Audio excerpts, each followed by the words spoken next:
बहुत सारे लोगों को ऐसा लग रहा है कि मैंने कुकिंग करना छोड़ दिया है। ऐसा तो हो ही नहीं सकता है कि मैं कुकिंग करना या खाना बनाना छोड़ दूँ। ये मेरा काम है और आप भी तो इंतज़ार करते हो मेरी रेसिपीज़ का। बस कभी-कभी मैं व्लॉगिंग शेयर कर लेती हूँ आप सभी के साथ, कहीं शॉपिंग की, कहीं आने-जाने की या घर के किसी भी रूटीन की। तो ये भी मैं आप सभी के कहने पे ही करती हूँ। आप सभी बोलते हो कि दीदी कोई रूटीन शेयर कीजिए, शॉपिंग शेयर कीजिए, कोई भी ऐसा मैं काम करती हूँ वो सब कुछ हमारे साथ शेयर किया कीजिए, हमें अच्छा लगता है। सो कुछ क्लिप्स, कुछ शॉर्ट वीडियो, कुछ लॉन्ग वीडियो इसी तरीके की आपके साथ शेयर कर देती हूँ। लेकिन जो मेरा एक मेन प्लेटफॉर्म है वो तो वैसे कुकिंग का ही है। तो चलिए कोई बात नहीं, थोड़े से गिले शिकवे साइड में रखते हैं। गर्मियों की या फिर सीजनली एक खास रेसिपी आपके साथ शेयर करती हूँ। तो मैंने यहाँ पर लिए करीब 1 किलो के जितने कच्चे आम। इनको मैंने अच्छे से धो लिया था। धोने के बाद मैंने इनको छील लिया था। आप चाहे तो इनको चाकू छीलने वाले चाकू से छील सकते हो या सिंपली जो नाइफ होता है आलू काटने वाला उससे भी छील सकते हो। अब जैसे मैंने यहाँ पे सारे आम को छील लिया है, अब बारी आती है इनको कट करने की। तो मैंने यहाँ पर ले लिया है मिक्सी का छोटे वाला जार और आम में हमें कुछ इस तरीके से कट लगाने हैं कि यहाँ पर छोटे छोटे टुकड़े मिल जाए। यानी आम को हमें रफली ही कट कर लेना है और कट करने के बाद एक मिक्सी के जार में डाल लेना है।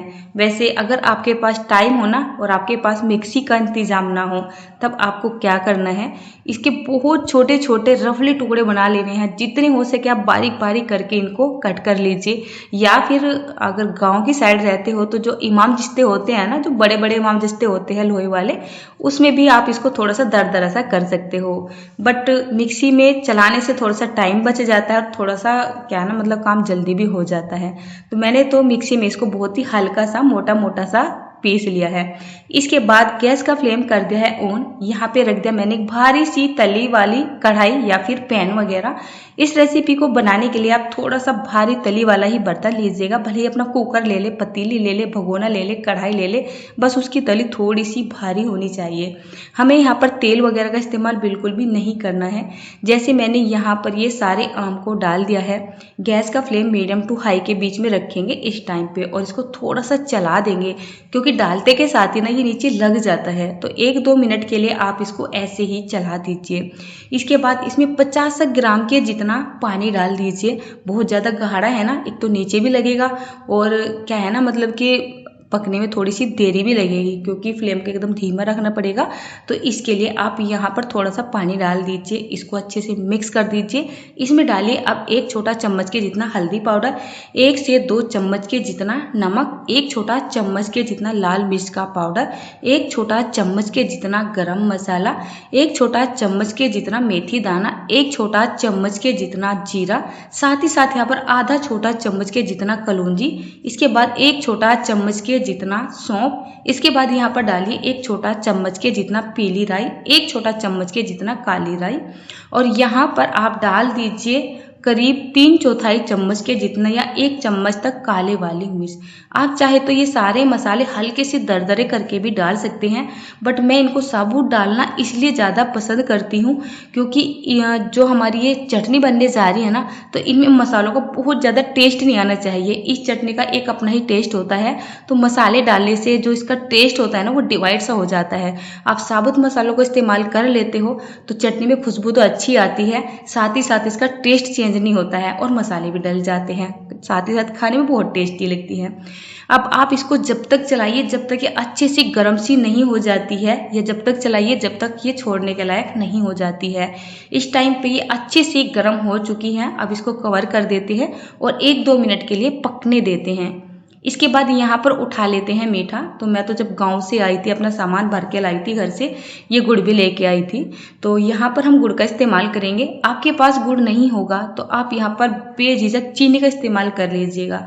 आप चाहे तो यहाँ पर देसी खांड का इस्तेमाल भी कर सकते हैं, ठीक है ना। तो जितनी हमें यहाँ पर कच्चे आम लिए हैं उतना ही हमें यहाँ पर मीठा भी लेना है। दूसरा मीठा डिपेंड करता है कि आपका आम कितना खट्टा है, कितना मीठा है, या आपको कितना खट्टा और मीठा पसंद आता है। है, तो वो भी आप अपने टेस्ट के हिसाब से ही रखिएगा।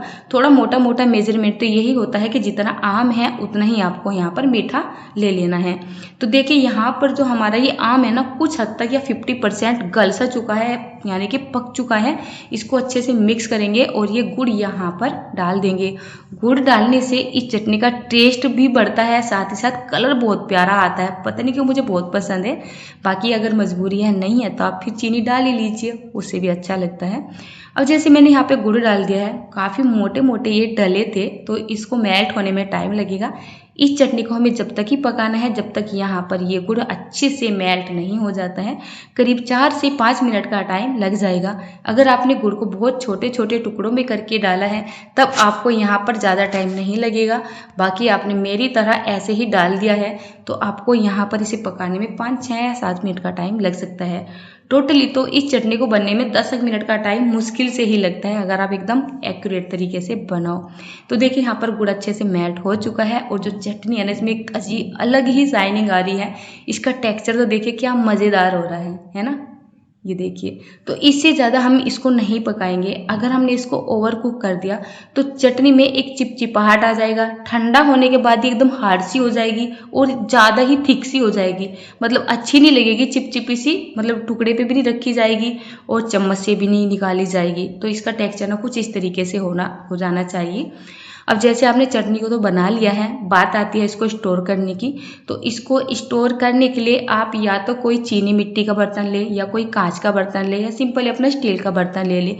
4-5 धातु के बर्तन अवॉइड करें। एल्यूमिनियम, पीतल, तांबा, लोहा, इस तरीके के बर्तन को बिल्कुल अवॉइड करें। यहाँ जैसे कि प्लास्टिक वगैरह भी होता है।